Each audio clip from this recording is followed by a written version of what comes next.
Battle continues at round 6 of the Dunlop National Saloon Car Cup at Snetterton. This time it's Honda's Integra R that takes pole position, courtesy of Ian Griswold, a company chairman from Cheshire. Reigning champion Andy Middlehurst, Nissan dealer extraordinaire, is second on the grid. Gareth Burnett, who works for Nissan Europe, is third in the number 16 machine. That's a Nissan as well, no surprises. Honda take fourth on the grid, courtesy of Finland's Toni Roukonen from Espoo, where all racing and rally drivers in Finland come from, apparently.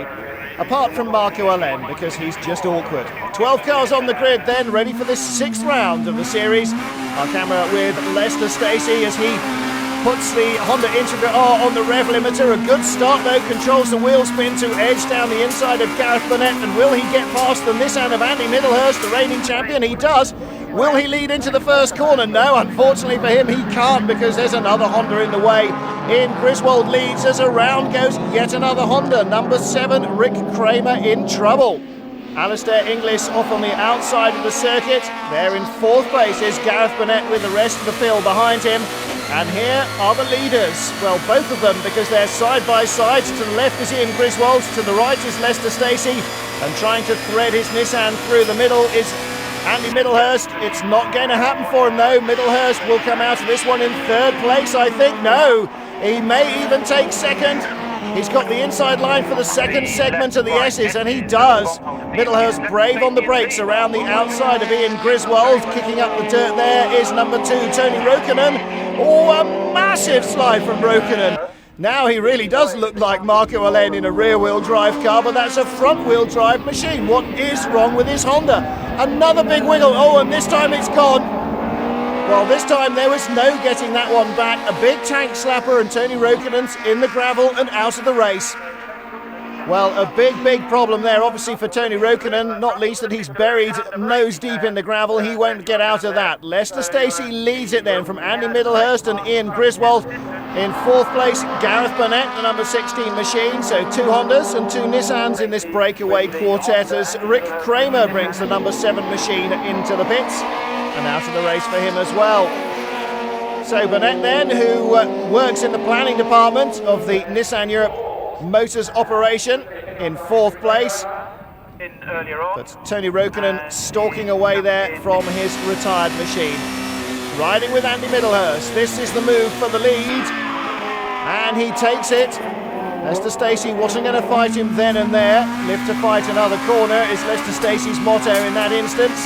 The Honda in second place now. The reigning champion leads in the Nissan. And Lester Stacey running out of road. Will he hold the slide? Yes, he does. Got his line all wrong there going into the bomb hole. And still Honda and Nissan battling at the back of this group. Burnett looking down the inside. No way through there though, past Ian Griswold. The yellow flags are out because of the car stuck in the gravel in that dangerous position. So certainly no room for overtaking there. Now the black and yellow flags follow. So Andy Middlehurst will slow down. The rest of the field will come under starters' orders. At least they will do if Burnett has seen the flag. He was concentrating very hard indeed on the back of Ian Griswold's car, and for a moment it looked as though he was going to swap places. The black and yellow flags apply all around the circuit.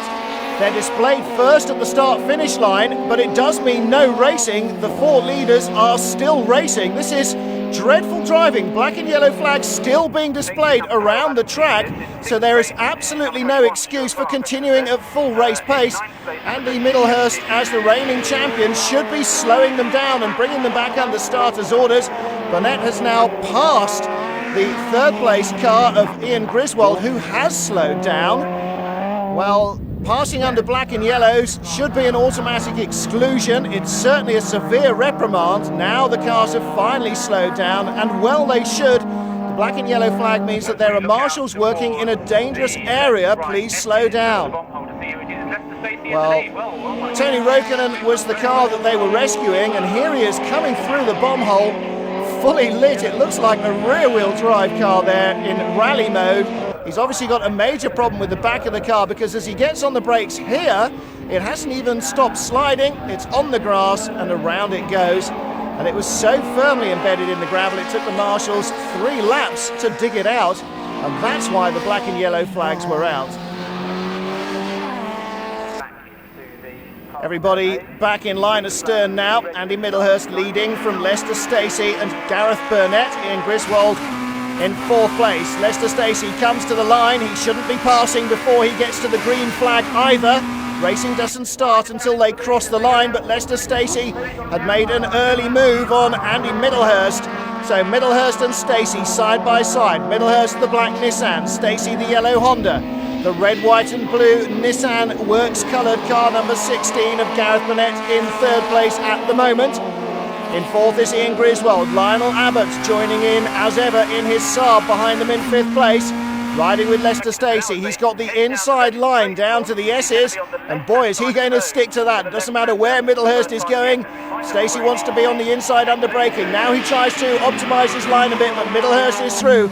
And Burnett is going to go through into 2nd place. Lester Stacey can't stop him. Burnett was on the inside there for the 2nd element, and Stacey misses a gear as well.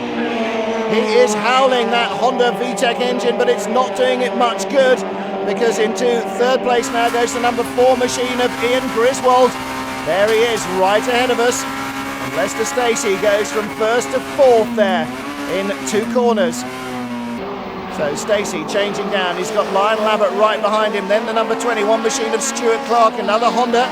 Number 5 is Chris Osborne's Vauxhall Astra GSI. That's now one of the older cars in the field against all these Japanese multi-valve machines. And of course the Swedish Saab of Lionel Abbott. Lionel Abbott and Saab are such commonly heard terms together that it's almost impossible to imagine he's ever driven anything else, but he did once drive a Ford Escort, at least I can remember that far back. In 5th place then in the Saab, Stuart Clark runs out of road. Will he fall victim to the Astra behind him? Well, it's Nissan 1st and 2nd now, the reigning champion versus the man that works for the company in 2nd place. That's Gareth Burnett, the number 16 machine. Honda's 3rd and 4th. 5th place for the Saab, 6th for the Honda. And into 7th place has gone the number 12 machine of Alistair Inglis, his Toyota Carina, with a dent in the door there from that first corner incident with Rick Kramer. And he has now passed Chris Osborne. They're battling though for that position. So what can the Hondas do now? Ian Griswold did the right thing under the black and yellows and allowed cars to pass him. Seems to be paying for that. Lester Stacey still with a problem. Oh, but not as much of a one as Clark. 21 machine gyrates, first one way then the other, but both drivers behind him managed to guess right in either instance and went past him safely. Clark rejoins at the back, having been passed by Kevin Hicks and Barry Barnes. Now then, they are closing down Andy Middlehurst. The leader is not managing to make much of an impression here in terms of opening up a gap. Gareth Burnett in 2nd place and Ian Griswold right with them in 3rd. So it's now a 3-car battle for the lead, because there's a break now to Lester Stacey and then a further gap back to 5th place Lionel Abbott. Griswold, the man with everything to do here. Gareth Burnett getting his Nissan very sideways on the approach to the braking area at the S's, but held on to it, checks his mirrors as they come out to see where Griswold is. He can't see Stacey because his mirrors are full of the blue and white car of Griswold. Stacey is in 4th place here. And here is the battle. Barry Barnes, number 3. Stuart Clark, finding that his car is not only quicker but better on the brakes than the Escort as well. And he picks up penultimate place there. But the battle for this win surely will be between the 2 Nissans. Andy Middlehurst, number 1, the black car, and number 16, Gareth Burnett in 2nd place. Ian Griswold in 3rd, but he has not made a move yet. He seems to be having trouble hanging on. The 2 Nissans tow each other down the straight. He's lost the aerodynamic tow, so they will be another fraction further ahead as they get to the S's. And that's how it looks. Certainly the 2 Nissans are easing away. On the Revit straight, Ian Griswold wasn't really close enough to pick up a tow. There now is Chris Osborne on his own. Through come the leaders then. Middlehurst from Burnett. Griswold in 3rd place, and Griswold bouncing up and down in his seat like a kart racer, trying to get the car to go, but it won't go at all. Griswold's pulling off and stopping. Ian Griswold's car has given up the fight. Yellow flags are out there now, so there'll be no overtaking on the pit straight, but it's only for the final lap.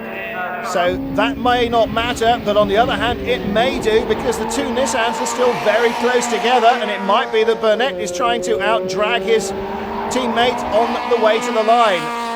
Lester Stacey in third place, no threat here, out of the car. Oh, it looks as though there was a gear lever problem from that hand signal from Ian Griswold to his pit team. Well, the end of the Revit straight, Middlehurst still leading from Burnett, but by less than half a car length. Two of them hop their Nissans over the curbs. And a Honda battle there, Integra R versus Civic. Kevin Hicks doing the catching up, but it may come down to a drag race. No, it won't. Burnett doesn't try it on with Middlehurst there. And it looks as though Andy Middlehurst has got this one tied up. Victory at Snetterton in round 6 of the Dunlop National Saloon Cup goes to Andy Middlehurst from Nissan driver Roger Burnett in second place. Lester Stacey third. Then Lionel Abbott in the number 9 machine ahead of Alistair Inglis in his recovering but damaged Toyota. And retirement for Griswold, Kramer and Roukonen. So Middlehurst takes the spoils, but hopefully somebody will talk to the drivers about obeying flag signals. It really is an elementary mistake and not something that they should be making at their level.